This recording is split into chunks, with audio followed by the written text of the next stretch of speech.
YouTubers, it's Lisa. Sorry it's been a little bit delayed in getting my weekly video out.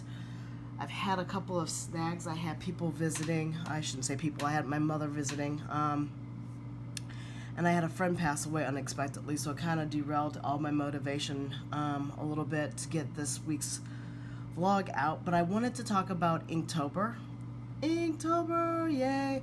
And I also have a bit of a cold as well. So I'm going to get through this one pretty quickly. I just wanted to go through what I want to do for Inktober for this month. If anybody has no idea about Inktober, it is basically 31 drawings in 31 days. I did this last year, and I can't believe I got through it last year because I was in another course, and it was very challenging to get through 31 drawings in 31 days.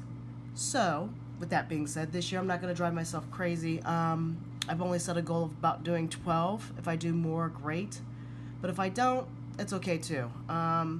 Really, it's just to kind of keep me on top of my game with my drawing, learning ink, learning watercolor, which is where I like to focus in on my skill set, is watercolor. And I wanted to go through my supplies for this month's challenge for Inktober. So I'll get rid of this and we'll go through my supplies. So this month I really wanted to pull everything in frame here. I only got a few things, but one of the things that I wanted to get and been dying to try is Dr. P.H. Martin. And I'm sorry for the glare. I've got sunlight kind of running around for the day. I really wanted to try these P.H. Martin. They're ink watercolors, so they're classified in inks, but they're really not technically inks. It's kind of hard to explain, but they're Dr. P.H. Martin's. I got set number 1.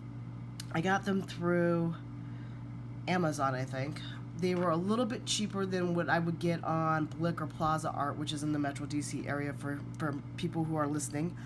And I've already tried them out. And I'll give you my thoughts as I go through, and I'll swab all the colors. I will say that it is an intense ink concentration of pigment. So they don't mix like your traditional watercolors. So that's a little bit of a challenge I've already discovered. But in them, since I'm going to ink them, they are light fast though. I do want to let you know that. So they are archival, they're light fast, they're used for watercolor, art brush, illustration, calligraphy pens, technical, and designing. Light fast archival, fine art pigments, acid free, and non-toxic. Alright, so we've got the first color is titanium. Let me bring this around so you can see the label. It's titanium white. The next color is carbon black. And I'm going to swatch these out so you can see how intense the color is. This is Venetian brown. We have violet or cobalt violet. You're going to have ultramarine. Sorry, I didn't get that around for you guys. Ultramarine. And we have phthalo blue. They always do a good job with the blues and not so many other colors. Then we have Hahnemuhle yellow light, which is really poppy, almost neon-like. We have gamboge, which is kind of an orangish yellow.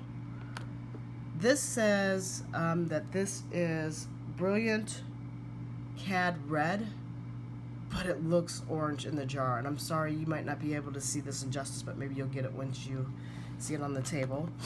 And let me just pull this little exercise out of the way. Let's include it. This is deep red rose, so it's a little bit purpley red. This is quinacridone magenta, definitely a pink.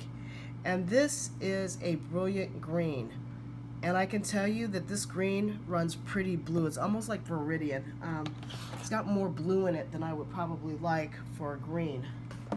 But with that being said, I did go ahead and create a swatch with my wonderful acrylic watercolor Fabiano hot press watercolor paper. And I did hot press paper because it is an inking exercise, and I wanted to use hot color watercolor this year for Inktober. Last year I used, Bill Notes came out with a special edition of what they call the dime novel, and I used that, but it didn't really hold up really well to water. So this year for Inktober, I am using the Zeta series Stillman and Birn watercolor sketchbook. And I like this one because it's smooth surface. It's really, really smooth surface. And 26 sheets. So I've started some on my other little small pocket notebook that I like to carry with me, which is the Hahnemuhle. I absolutely love this German brand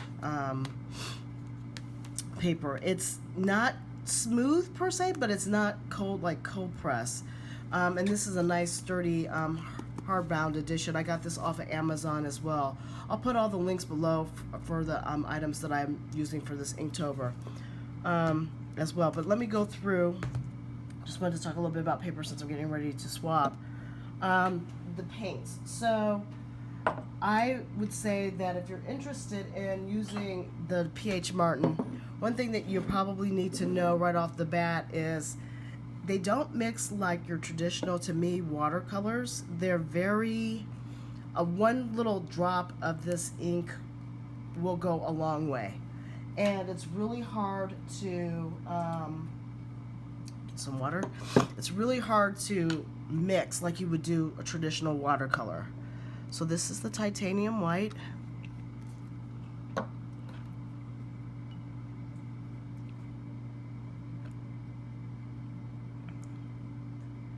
And it's really hard to tell with the bright white of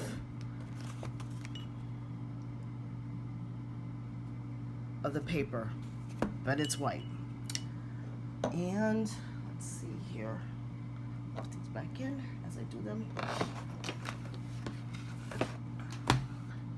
Then we have the carbon black, and I'm just putting like literally one little drop down just so you can see how intense these really are, because a little dab will do ya with these paints. It does not take much to get the effect that you're looking for.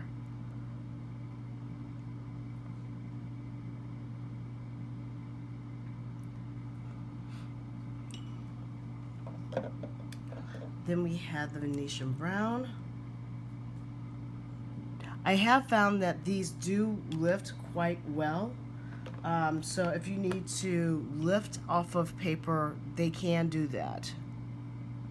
But they have a lot of pop. Just with one little tiny application, you get a lot of color and a lot of intensity. And then we should have cobalt violet.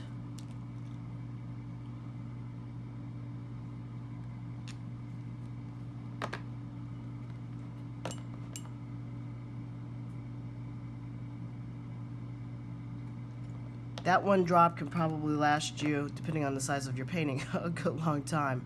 You got a little bit of granulation in there too. So let me just show you these two colors up close.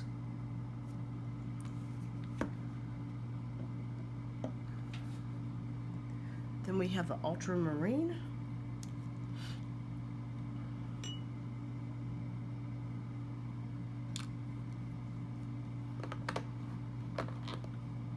And I'm going to go ahead and lay down the phthalo blue just so I can get rid of this first row.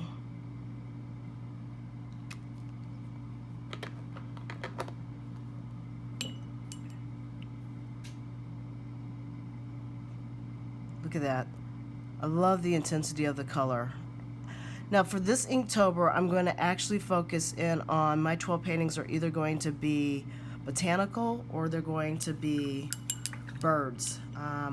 So I definitely did not want to go with the straight up black and white ink like is the traditional case, which is what Jake Parker originally was using Inktober for, was to brush up on his inking skills. But look how much pop and intensity those colors have. It's absolutely gorgeous. The Hahnemuhle yellow is a very bright yellow, and this is the Hahnemuhle yellow light.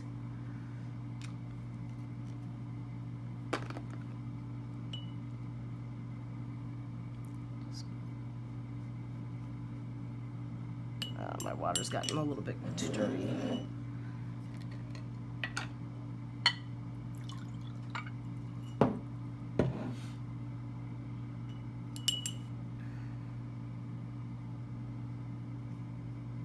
But it's definitely very punchy. I have found, like I said before, mixing is a little bit tricky with these. It's hard with the colors off of just this first set, for me anyhow, because I'm self-taught and I don't probably understand color mixing as well as I should.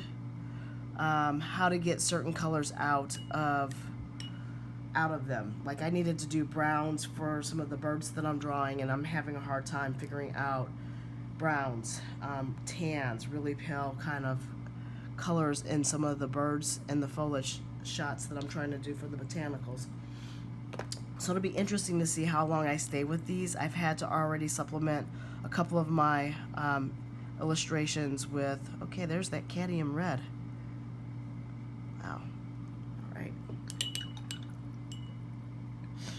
I've already had to supplement some of my colors already a little bit with watercolor just to kind of get the effect that I wanted.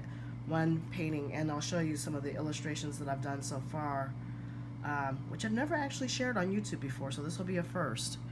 I'm kind of nervous about that. Kind of got muffed, to say the least. I'm already not happy. I'm going to go ahead and drop out these last three, just so they're out of the way.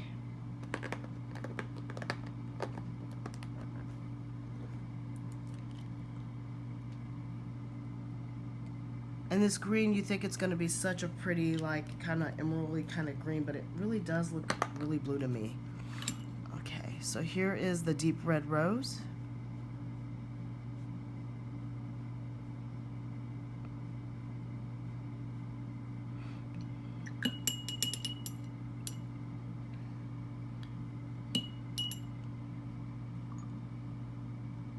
And here is the magenta.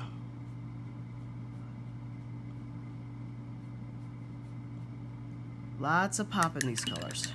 Lots of pop. Which, looking at some of the birds that I've picked for this month, it needs it. So as you can see, that green, which I was hoping was going to be much richer green, is really quite blue. It's leaning more up on this side of the scale. A little bit disappointed by that. But to remedy that, P.H. Martin would probably say just buy sets 2 or 3 because they have other colors in those sets. So that took care of the P.H. Martin colors that I got.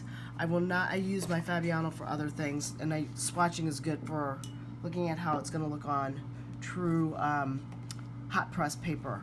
But they do have a little bit of lift to them, but not a ton. Once it's down, because they are color fast, they're pretty much down. Okay, so other things that I got, because I am doing birds and botanicals that I'll be using this month for Inktober, I went ahead and got an incredible nib. That is for Frisket, or masking fluid. I kind of kill my nib. I use the fine masking fluid, the fine tip masking fluid. I love this masking fluid.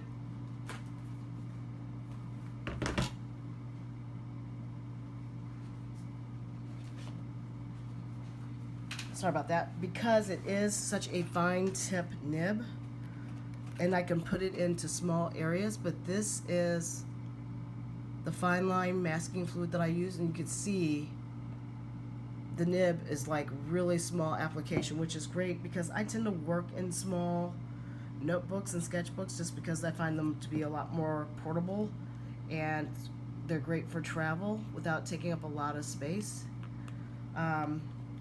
But mine got stuck. Some of my Frisket got stuck coming out, and so I needed to get something that I can apply to. So I can tell you one of the illustrations that I did it in this new Hahnemuhle notebook. I did this one upside down and backwards, but I used the P.H. Martin on it. I'm fairly pleased on how it came out. I had to stop working on it because I didn't want to overwork it and tear up the paper. But this was my first attempt at using and drawing a root system for Inktober with that ink. So it's been okay, but then I had a little bit of difficulty on day 2 when I went into trying to do this, what do they call this bird? The Bohemian waxing bird. Gave me a little bit of grief. Getting the colors right was a little bit challenging because it's a really fawn colored bird. And I'm still working on this one right now, which is a red-headed barbet. So it'll be interesting to see how this all turns out when it's said and done. I don't know if I'm going to be able to stick with the Dr. P.H. Martin, but I'm going to try. Sorry about that for fading in. Another thing that I'm going to be using for Inktober as far as my supplies, I bought a new eraser yesterday because I can't find the one that I was using before.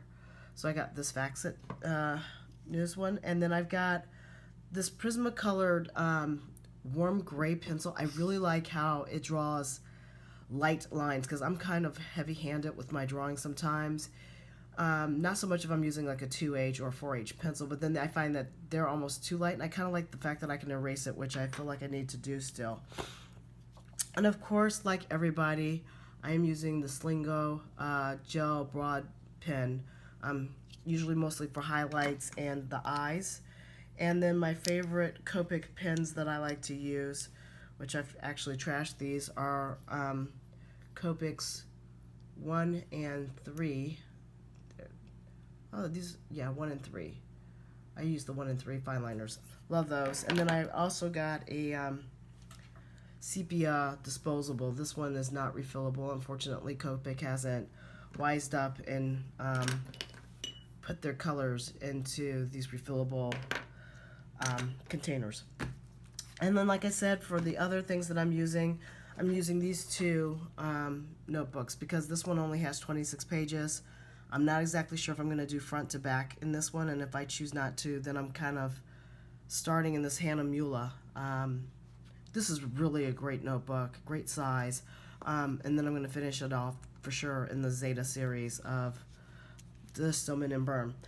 To help me out with my referencing, I also picked up this book called The Art of Botanical Illustrations for The Art of Botanical and Bird Illustrations by Mindy Lightpipe. So I'm hoping that she can kind of help me out when I get stuck on like detailing some of the ink. Like I said, I'm self-taught, so I just basically read stuff to figure out how I want stuff to look the way I think it should look. But that's pretty much it. I've got some other watercolor brushes that I'm using. I actually just bought a new Raphael, but I have this Black Velvet Silver 6 round, and I just got this Raphael. This one is a, where does it go? It is, I think it's a 2.0.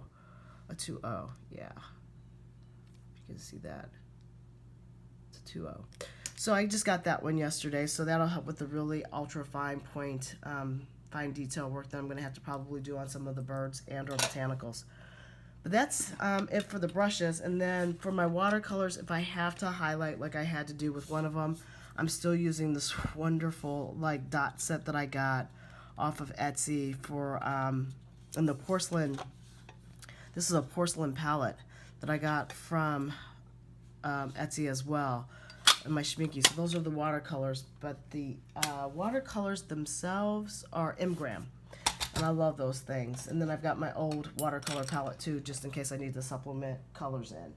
So that's pretty much it. I just wanted to give you a quick introduction of what I'm going to be doing for the month of October. I've got to figure out my journaling cover. I was looking at Lacau and some other people off of recommendations of YouTube. I just can't figure out what I should do for my G-Bon Techo, and I'm still waiting for that to arrive. So when I get that, I'll unbox that, as well as October's stationery selection box. I'm looking forward to getting that since it's my birthday month. Yay! All right, guys, thank you for watching. I really appreciate it. Please subscribe. I don't know where the button is, but hit the bells to get the notifications as well. I'm trying to grow my channel. I would love any feedback. If anybody has worked with P.H. Martin and knows how to blend these inks, please send me some feedback on that. That would be great and wonderful. Otherwise, take care. Have a good one. I'll talk to you later. Bye.